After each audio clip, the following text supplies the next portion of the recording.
Meet Gia. She is a home cook who's not so good at it. She loves to work out. She has a distinguished degree from Brightchester University in arts, where she has become a museum curator. She's a little high maintenance, she likes to be taken care of, and she is looking for love on this season of The Sims 4 Bachelorette. Gia will have a few weeks to try and find the love of her life among these pre-selected Sims from the Sims 4 gallery. They will be staying in beautiful Tartosa at this compound/villa. I try to make it a villa. It looks like a compound. And they will be going on different dates as they try and woo her. So I hope you enjoy this season of The Sims 4 Bachelorette. When Gia arrived at the villa, I instantly had all of the men start trying to make connections with her. And some of them were succeeding pretty well. We got this little group going on over here, and she seemed to be kind of enjoying it a little bit.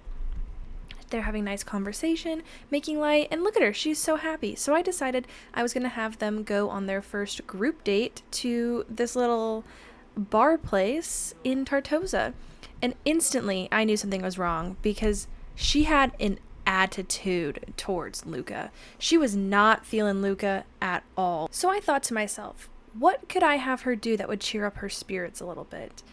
First, I had her judge everybody because sometimes that helps me.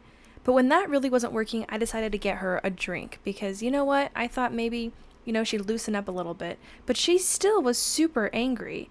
And that was because Brittany Cho showed up and she was trying to get all the attention on her. I ended up having Gia come over here and listen to some calming music because that attitude was a real problem.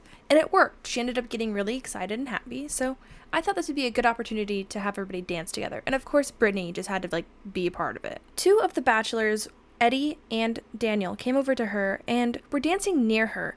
Now, Eddie was talking to her a little bit and she was getting down with it. On the other hand, though, Mr. Daniel over here was not so interested. He was not talking to her at all. So I decided to have Gia do a little bit of flirting with Eddie to try and see if that would work, and it did. She was getting very flirty. Gia tried to bait some alone time with men in her swimsuit in a hot tub. Now, here's the thing. Nobody joined her. She was just sitting in there for a little bit by herself.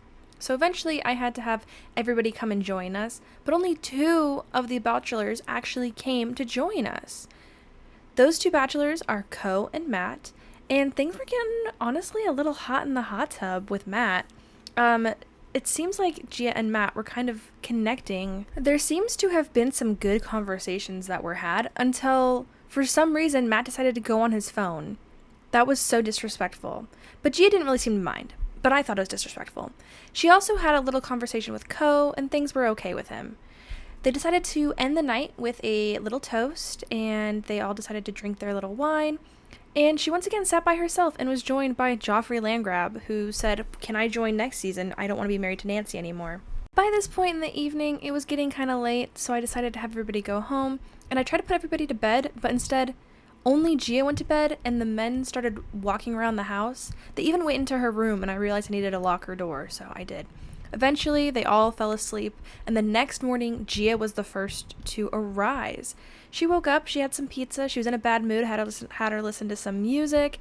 She did her dishes in the bathroom, which she's not supposed to do. She did a little bit of yoga. Then she checked in with me, and she let me know that she was feeling Eddie and Matt from the night before, and whichever one woke up first would be the one that she would take on the date today. And that happened to be Eddie. Eddie was the first Sim to wake up in the morning. So, while she was outside, sunbathing, trying to get her tan on, and Mr. Eddie made his way to the pool. She saw him in the pool and took this as an opportunity to say, "Hey, do you want to go on a date with me?" To which he accepted. The pair decided to hit up Windenburg in a small cafe, and on loading in, Gia developed a new personality trait of cheerful, so I decided to let her, yes, in fact be cheerful. The two of them had a pretty successful date.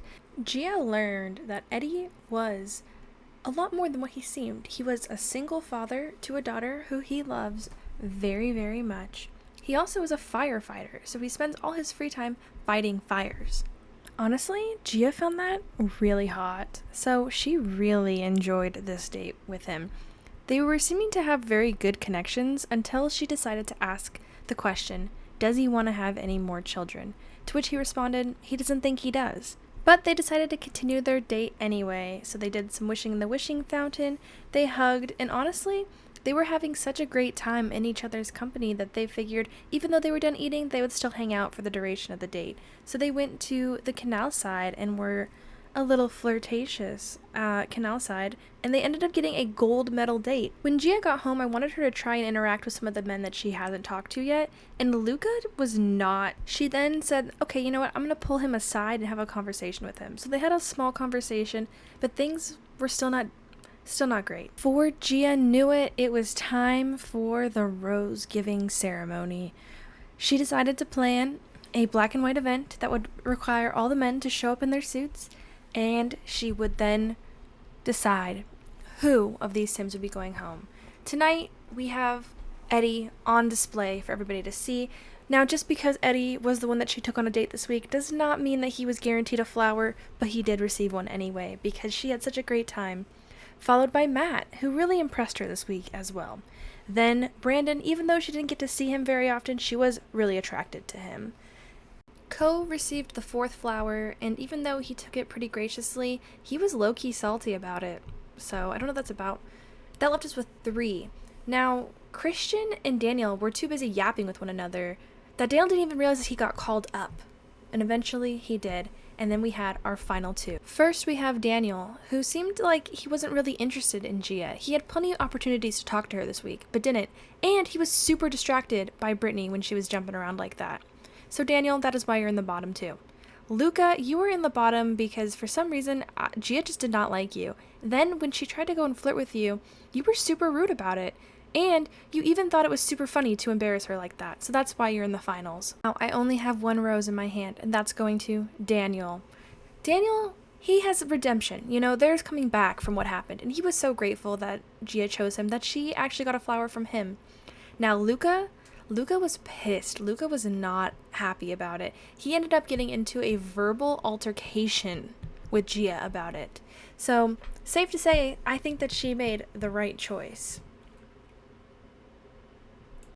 Luca wanted me to let you all know that he is pissed. He thinks this is rigged, and he can't believe that he would lose. He's obviously the hottest guy here. But nonetheless, we watched him walk away from the villa this evening. We started out with 7 men, and we are now down to 6. I'll see you next time.